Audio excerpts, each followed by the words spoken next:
You're listening to A Midlife Less Ordinary, the weekly podcast giving you the lowdown on becoming a cool older dude. The good times are not a faded memory. It's time to start living them again. And here are your hosts, Wayne and Trev. Hello, and thank you for joining us on another journey with A Midlife Less Ordinary. And this episode is entitled All About Cycling, Blazing Saddle Sore. And the person sharing my tandem today is, of course, my old compadre, Trev. I am. And have we got a big saddle? Oh, dear. Yes, it's big enough. It's big enough. That's good because, I don't want to get saddle sore because saddle sore is not good. No. Is it any tips for saddle soreness? Vaseline, padded shorts, I believe. Well, yeah. There's a true conception that people on cycles wear a lot of Lycra. Lycra is good. It's comfortable. Yes, stretchy. Stretchy. We both chose that word at the same time. Stretchy, Jinx. exactly, yeah. Turn around, touch the Stretchy. ground and all that. But very childish. Yeah, sorry. I forgot I'm 50. Yeah, I mean, I've got one of your old bicycles, Old Trev, mountain haven't I? bikes, yes. I've got one of your Yes. old mountain bikes. It wasn't exactly old. It looked like it hadn't No, been it used. was in good nick. It's in good nick. I hardly used it. And I remember... I think I said that on... I was a sucker for all the safety things because I didn't want to get run over. So it'd take me longer to put all my stuff on than it would actually take my bike out. Yes, I can believe that, yes. I used to look like a social worker going to work, if that's what they look like. So that's the impression I got. I mean, you. I mean, from what I remember, you're quite into that whole scene, that mountain bike. It sort of follows the kind of snowboarding, even though you didn't do it. You kind gnarly. of The word is kind of- gnarly. yeah, Gnarly lifestyle. exactly. But the weird thing is, I thought I was gnarly, but I was too scared to do a lot of it. No, and I can understand that, to be honest. Not because you're a scaredy cat or anything. I just mean like it's a scary world out there. But yeah, I bought your old bicycle, and I remember when I bought your bicycle, I thought I was like really serious. And I remember this is in my single days, I was speaking to somebody online. It wasn't Eugene Bolokov, but I was talking online, and I remember saying, they were saying, "What are you into?" And I was thinking, you've got to make yourself look interesting, haven't you? So I ride my bike, which is true. I was doing this. I wasn't lying. I used to ride along the seafront. Where did you used to ride it? Well, when I used to live in Southend-on-Sea, like yourself. Didn't No, you? not down the pub. I did. did? Yeah, Yeah, I did. exactly. There was a cycle lane on Southend-Sea. For people that don't know Southend-on-Sea, there's a cycle lane that goes the whole seafront, probably about 4 miles. I don't know exactly. And I lived near the seafront. And I used to love just going up and down the seafront in the sun with a vest, getting a tan. Basically, it's a lovely lifestyle. So- and I stop at the pub on the way back, and So most people take up cycling to get healthy. you're You'd cycle and have about 4 or 5 pints, wouldn't you? yes. But at least I kind of feel like I'm earning them by doing the 3 mile trip. I don't get the equation here because you'd probably burn how many calories cycling down there? Not that many, to be honest. But I mean, yeah, Exactly. And how many pints of Guinness probably about would you 500 calories, and I'm drinking probably Exactly. 6 pints of Guinness, which You've is about beaten the object. 1,800 calories. Yeah, but I was trying to bulk at the time. But That's true. But yeah, That's true. but I was saying to this. I remember saying to somebody on one of the dating sites that I sadly frequented at that time. I do like cycling, because that sounds kind of keep fit, doesn't it? Does. And, Makes and- you sound like you get out there. and they It said, makes "Are you a sound like mammal?" Get out there. And they said, "Are you a mammal?" And I was like, "What's a mammal?" What? A mammal. And I said, Mammal. yeah. And I said, "What's that?" And they said, "A middle-aged man in Lycra." And I was like, yeah, not really. I just wear like cheap, tacky PE wear, but but I didn't like that term. So that's obviously what that's why I see cyclists. Yeah. What do you think? I'd like people to actually message us and say what is acceptable for a middle-aged person to wear on a bicycle. Yeah, exactly. It depends on the Because type what of is bike. tracksuit bottoms and trainers and a That's t-shirt? what I used to wear. Is that? Yeah, that's what I was going to see. say. That's cool. But Because you don't want to be wearing jeans because not comfortable, is it? no. But you don't want to be like serious if you're not that good at it in Lycra and stuff. What I think really if it's the summer, it's all right because you can wear shorts. And I would have thought the best pair of shorts to wear would be like cargo. Yeah, Bottoms. that's exactly what I used to wear. Because Cut you down keep your cargo wallet in bottoms. it. You keep your wallet, you keep your phone in Your it, phone and you in can it, still yeah. and they're quite comfortable, aren't they? Yeah. So I suppose that would be I mean, that's my experience of cycling, of a few miles down the seafront. And to be honest, I do admire that they're saying I've got such a strange affliction for. I don't like to feel like I'm holding cars up. And I'm going to mention this to our guest today. Our guest today, by the way, is Carl Porter.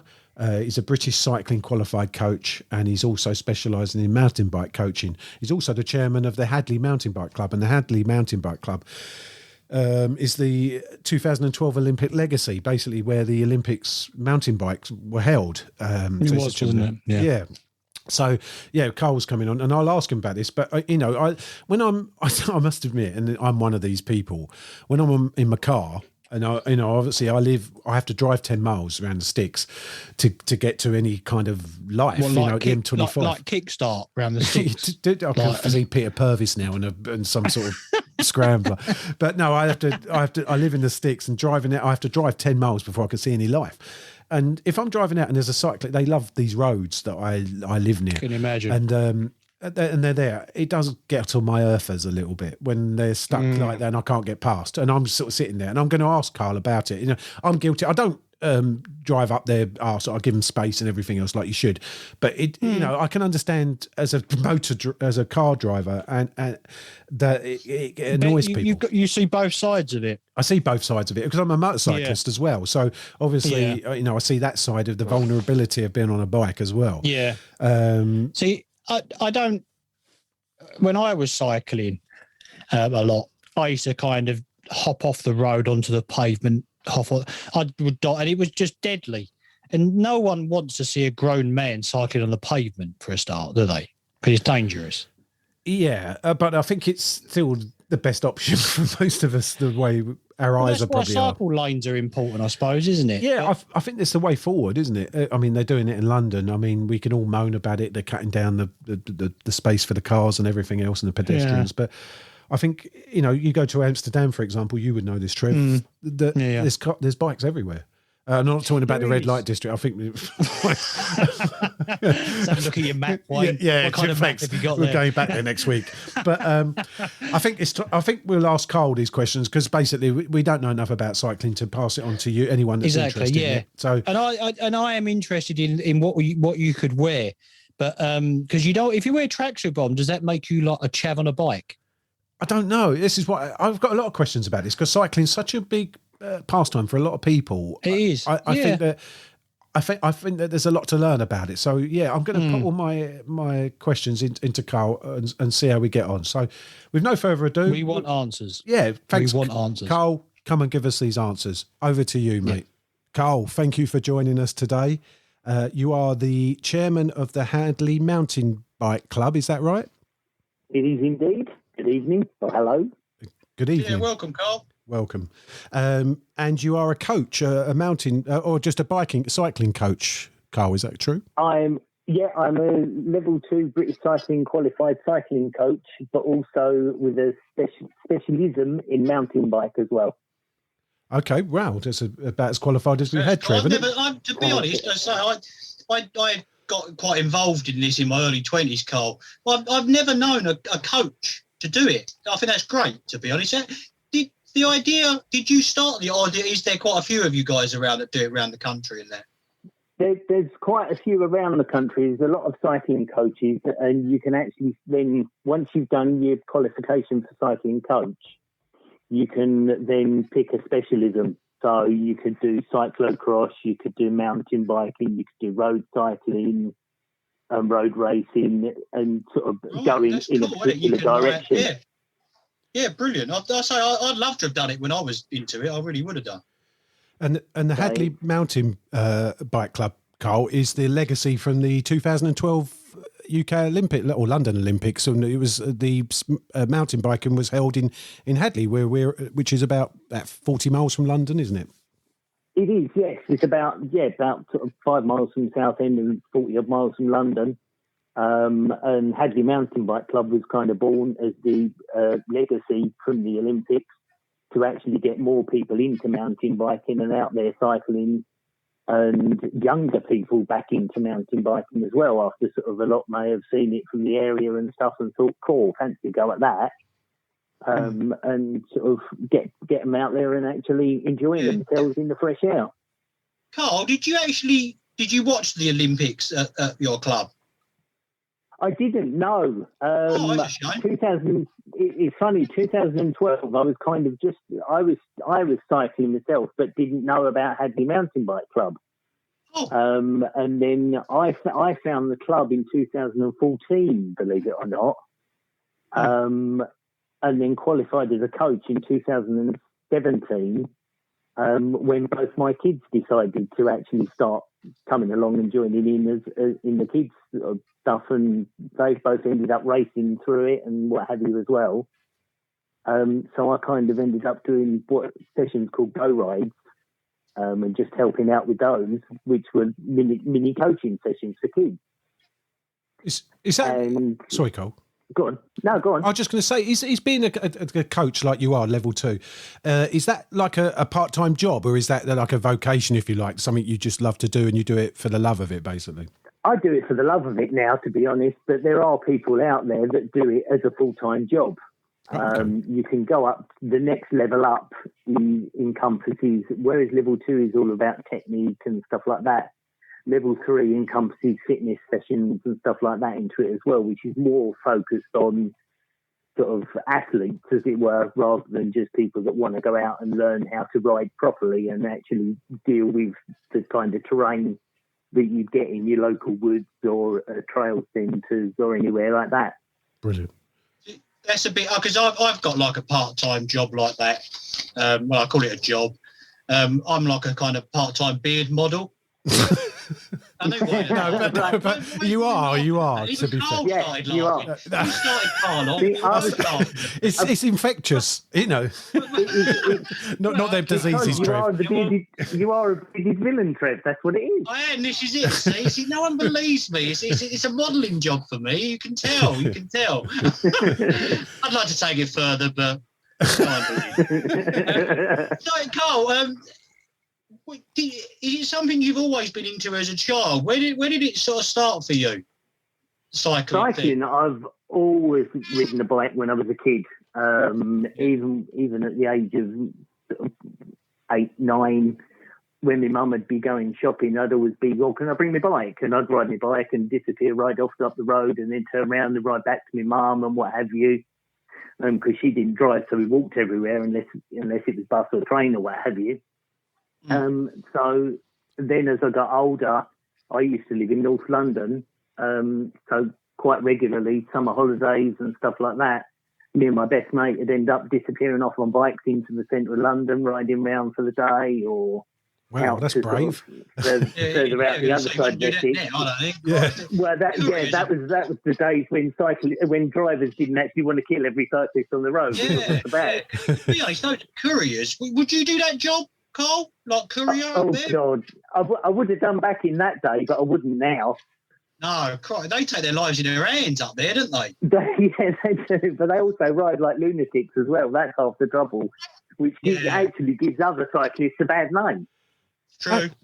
Actually, you saying that, Carl, that's actually led me to another question I was thinking of. And it must be just a reflection of me, really. I don't like the reflection of me before Trev says something silly. No. But you've got no mirrors in his house. I've got no mirrors, yeah. But I was going to ask, like, as a cyclist, what would you like to say to drivers? I know you're a driver as well, obviously, but what do you say to drivers who basically complain is the polite word, but about cyclists who are holding them up in the mornings on the country roads? What do you say to them people? Go and stand on a platform of a train station, and you know where that yellow line is on the platform? Yes. It says, don't stand in front of that when there's a train going through. Yes. Go and stand in it and then see how it feels when that train goes through, because that's what it feels like when a car goes past you on a bike. That's a great metaphor. Yeah, you're right. I've never thought of that. That is, you're bang on there, Carl, because that is exactly what it feels like. Only because you don't drive, Trev. You're just having a go. Stop having a go at us drivers. Sorry, stop it. It's yin and yang, mate. It's yin and yang. See what it is? Yin and yang. Carl, because I think you're a sort of similar age to myself and Wayne. I'm 21. Wayne. Yeah.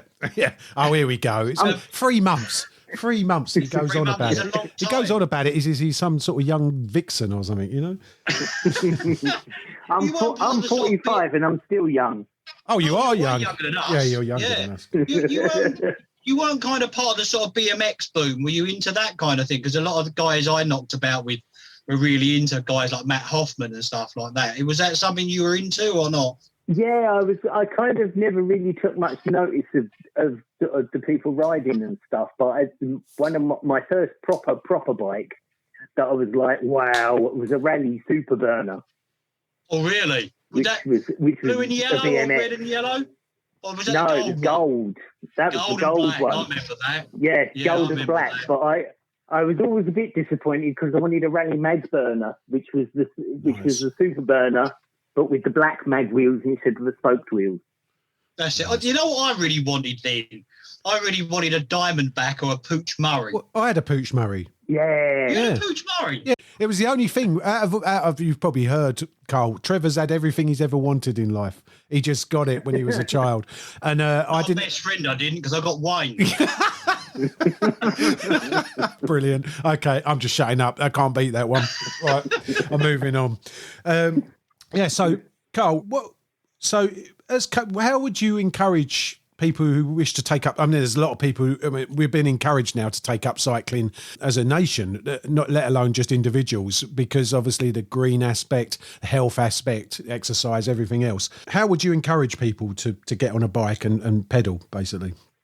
If you rode as a bike as a kid, even now, you'll still remember how to ride a bike. You don't forget how to ride a bike. Yeah. Literally, exactly. Yeah. It's just like riding a bike. It is. But the best thing you can do is, even if you don't want to go and do the local woods and stuff like that and get muddy and dirty and just want to ride on the road, actually, one of my friends from the mountain bike club is actually a cycling instructor that works for the council, and you can phone the council, get in touch with them, and you can actually get what is essentially a cycling proficiency now. And even as an adult, you can go out with one of them as an instructor, and they will help you be more confident to ride on the road, teach you about your positioning on the road, and all sorts. So actually, there's, as well as me being a sort of mountain bike coach and a cycling coach, actually there's people that can help you do that if you only wanted to go and ride around the roads and go shopping on your bike sort of thing and feel more confident. Brilliant. Those cycling proficiency tests, we used to have those at school. Yeah, we did, yeah. Yeah, we did. They still do them at school.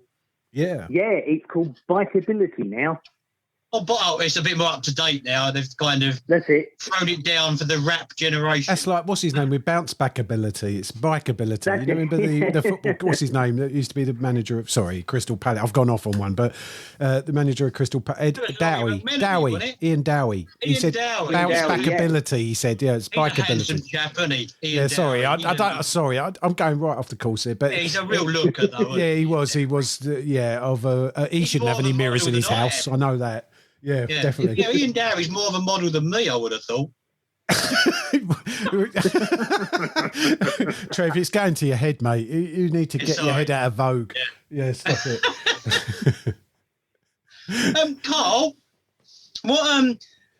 how many bikes do you own now? Or do you have obviously different ones for road racing and the mountain biking? What kind of thing have you got at the moment, mate?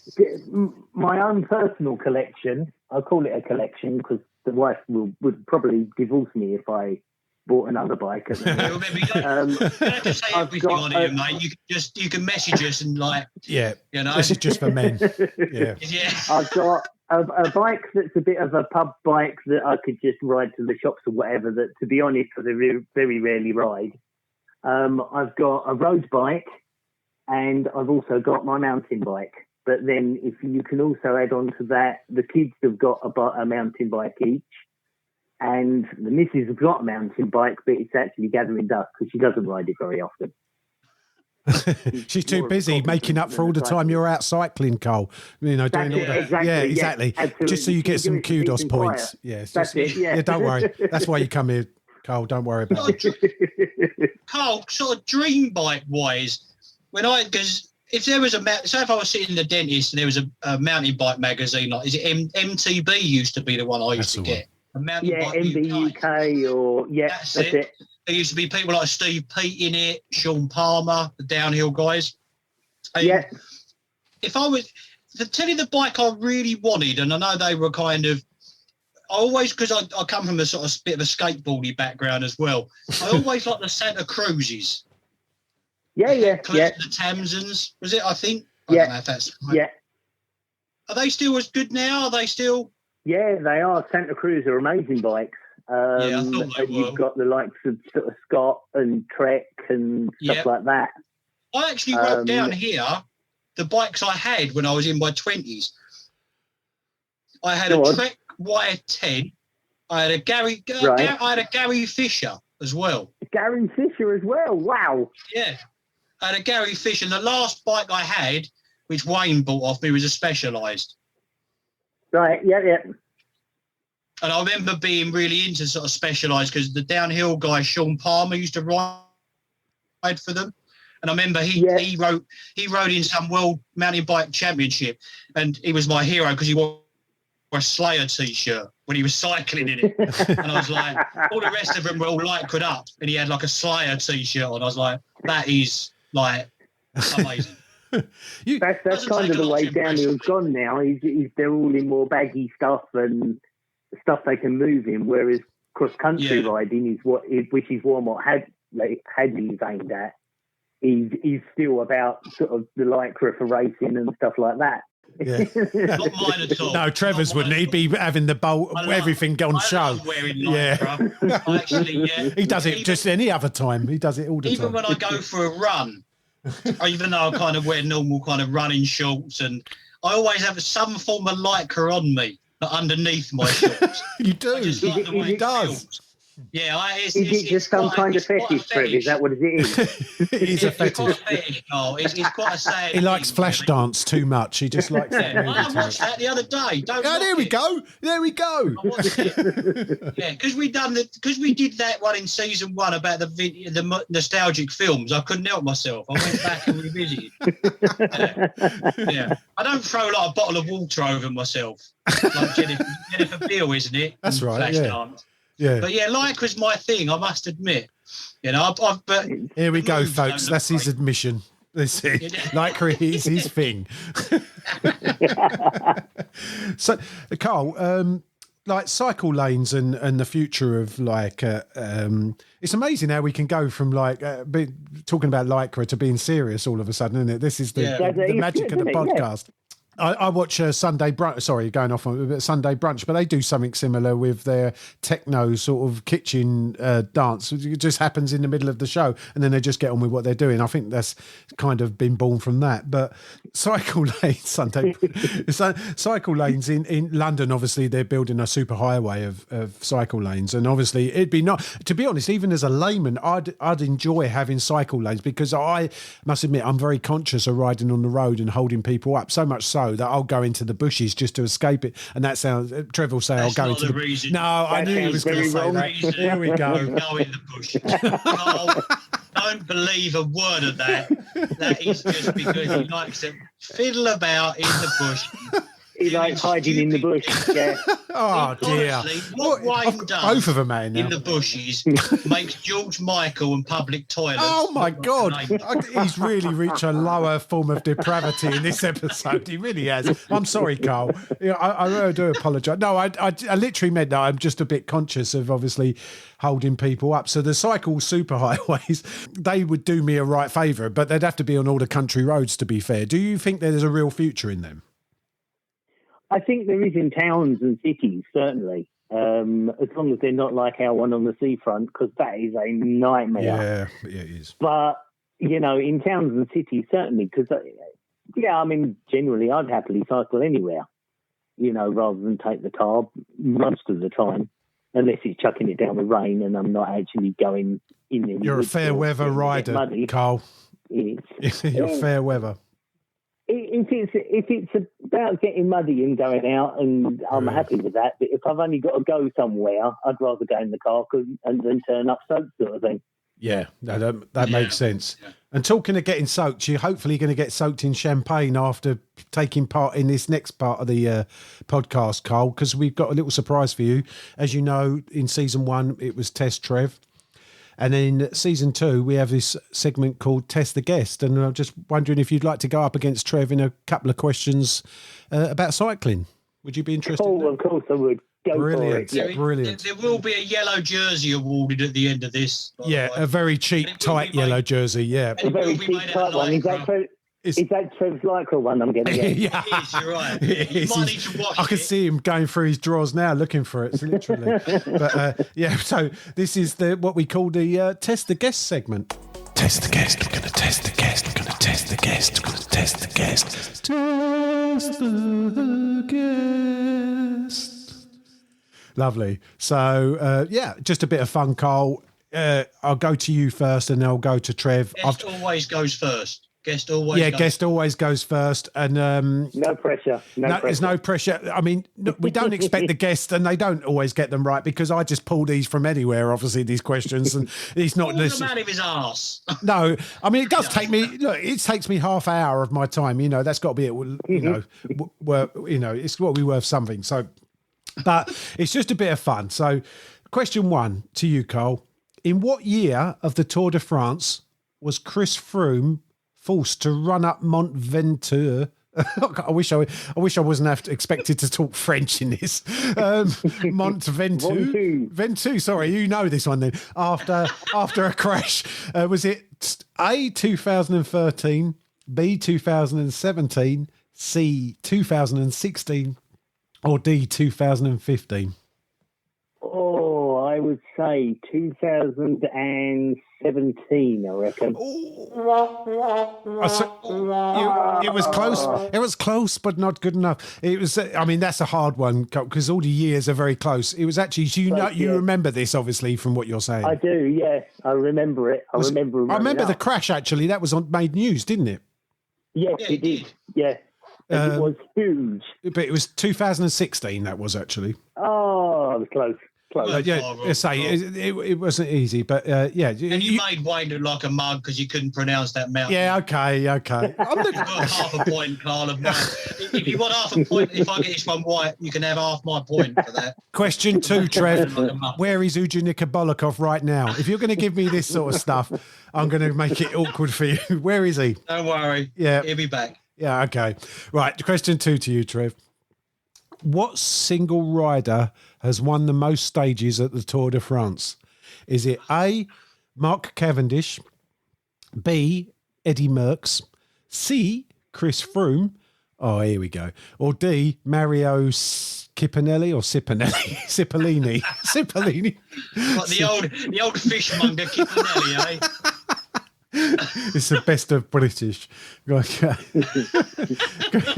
So Mark Cavendish, Eddie Merckx, Chris Froome, or Mario Cipollini? Now, I haven't got a clue, and the only reason I'm going to go with Eddie Merckx is because my cousin, and I've got it. I can hear it in his voice. No, this can't happen. No. Because my cousin had a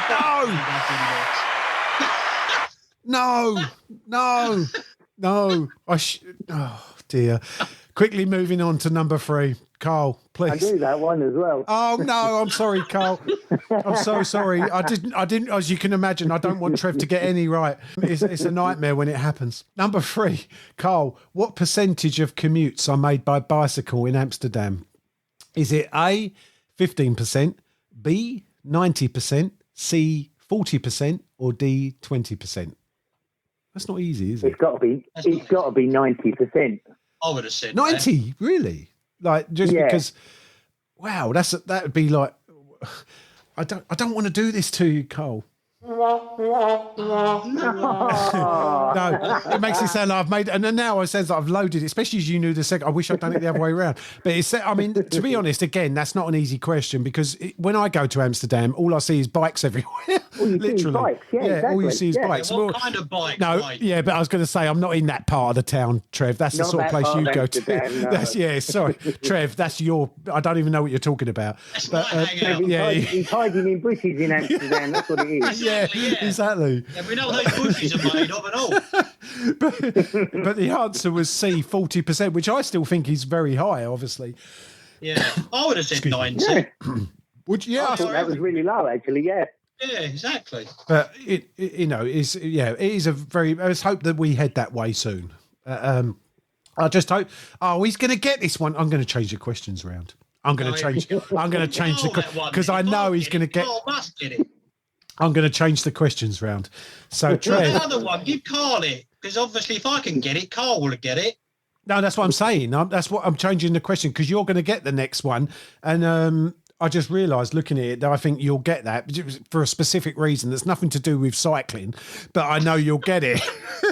But I just know because I know you. I know you'll get it. So I'm going to ask you a different question, which I've got a 1 in 4 chance that you get right, and hopefully you'll get it wrong. Not that I wish you any malice, obviously.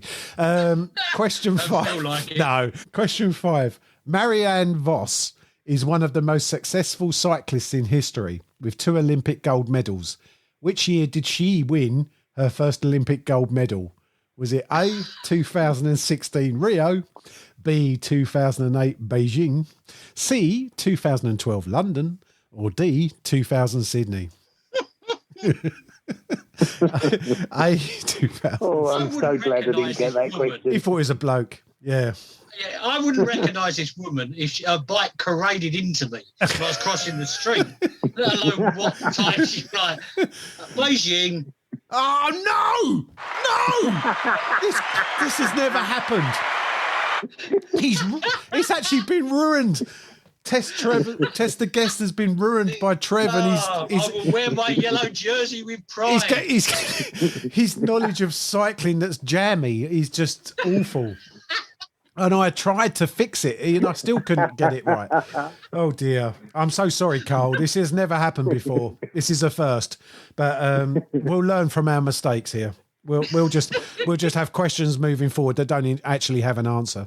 But unfortunately, I've still got to go to question 4, which was the one I was going to ask Trev, which I'm sure you'll get right. But who first invented tyres using an inflatable tube of sheet rubber, which led to the production of safety bike with its pneumatic tyres?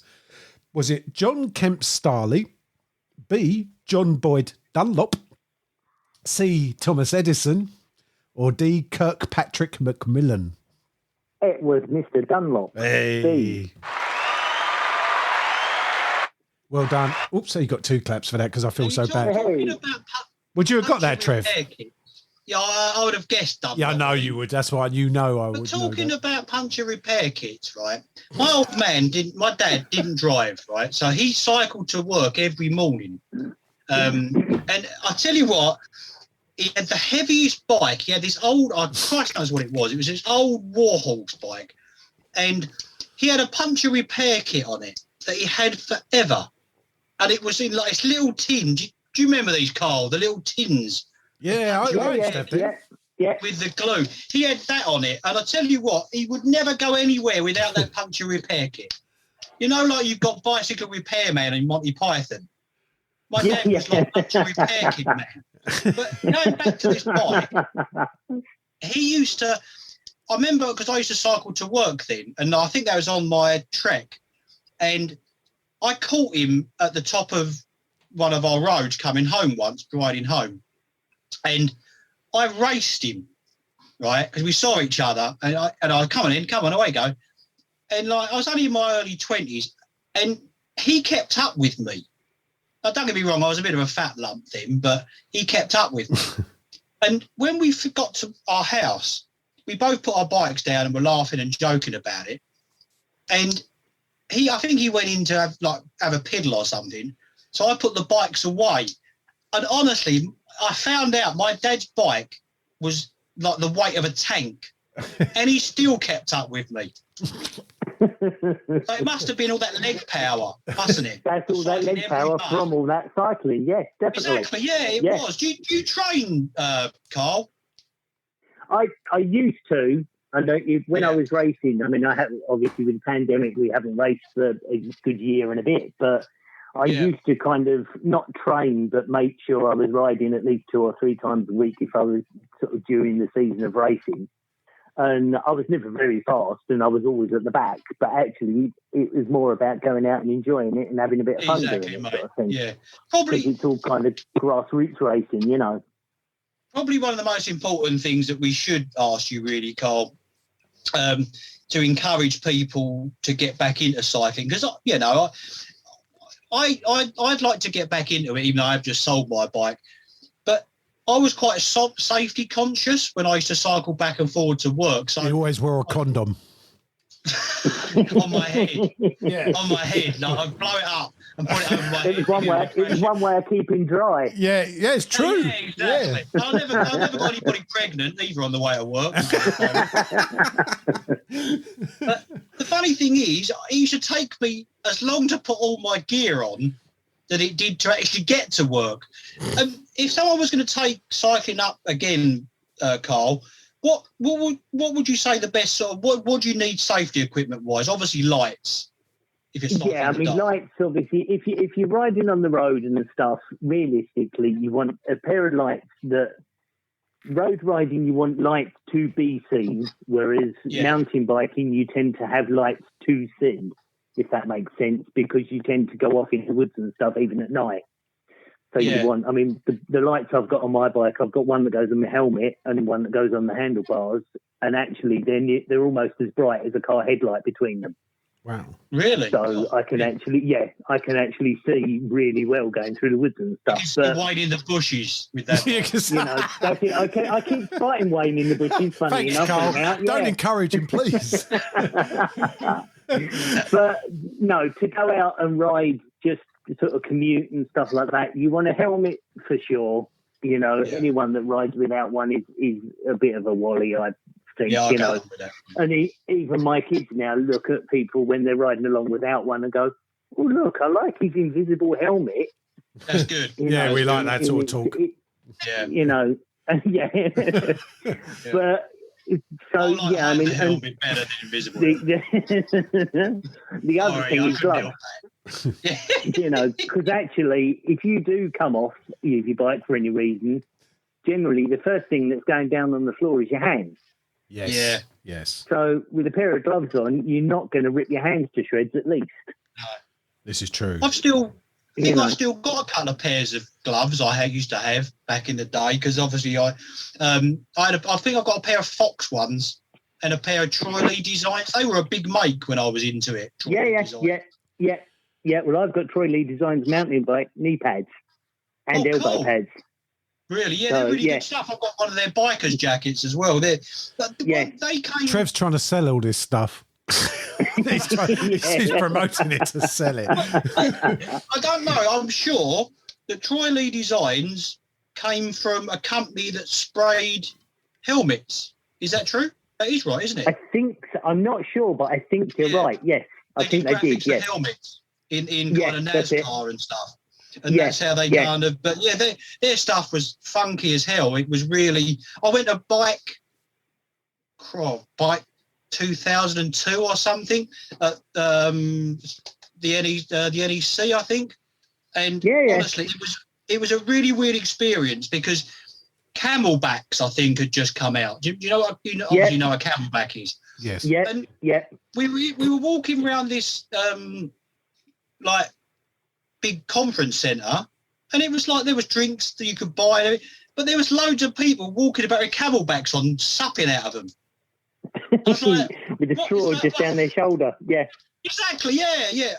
Wayne's confused. He doesn't know what a Camelback is. Yes, I do. It's this thing with women's trousers, isn't it? It's like. There we go. See, what kind of education has he had? What is that about? Yeah, just bring it down to the gutter. I don't know what you mean. Well, that is what it is.